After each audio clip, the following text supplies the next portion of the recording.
Can make the law. That doesn't make it moral. Our top story tonight on the news at 10, a bill that would have made it a crime to help undocumented immigrants hit a wall in committee today. Aspen Shumper joins us in studio. And Aspen, this bill saw a lengthy and heated debate. It did, and this is the second time that lawmakers have tried to push this through. For many, the language is still just too broad. This is not a simple bill. Idahoans packed the House Judiciary Rules and Administration Committee Tuesday afternoon. We've seen this in here before. Lawmakers heard testimony on a bill brought by Representative Dale Hawkins for a second year in a row that would make it a crime for people and organizations to help undocumented immigrants. This would mean churches, legal aid groups, and community organizations could not provide things like shelter, financial support, legal assistance, or transportation to an undocumented person. Those who knowingly did so could face misdemeanor charges, felony charges, loss of business licenses, and fines. But the committee voted to hold the bill after 2 hours of debate. I don't think it's where it needs to be right now to encapsulate what we were actually trying to accomplish. Supporters, including Theo Wolf, who helped Hawkins write the bill, called it common sense enforcement. As charitable work, philanthropic endeavors are good, but not charitable work or philanthropic endeavors that facilitate the breaking of our laws or that facilitate illegality and fraud. Other supporters argue the state should protect resources. Idaho is not a sanctuary state.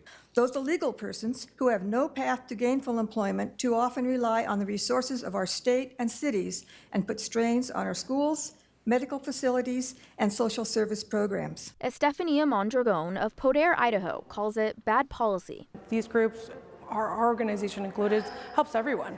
It helps everyone that is in need. And to criminalize kindness really is just not a winning strategy. Other opponents, like nonprofits, warn the bill would change how they serve communities. For church leaders, they say this goes against religious freedom. Care for migrants, regardless of legal status, is explicitly required in the Catholic tradition. This includes aiding. Attorneys testified that the bill's language is too vague to determine what kind of aid would be allowed. And I've even negotiated with ICE and helped people turn themselves in. But under this law, I couldn't even advise them to do that without committing a crime. But for Representative Chris Mathias, when my sheriff testifies, I perk up and I just want to make sure that office's needs are met. It came down to law enforcement, and Ada County Sheriff Matt Clifford says the bill ties his deputies' hands with crime victims. My deputies routinely interact with people who may be unlawfully present but are clearly victims of human trafficking, sexual abuse, physical abuse, assault, theft, etc. Law enforcement must be able to communicate with these people and sometimes even provide them a safe place to stay from an abuser or resources to help them as a victim of violent crime.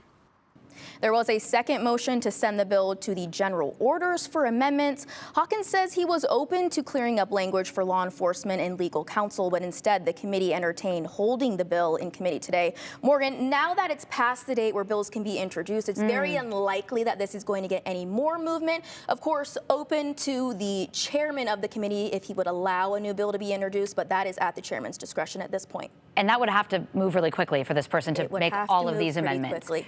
Overwhelming opposition. Overwhelming opposition to this today. Okay, yeah. Aspen, thank you so much.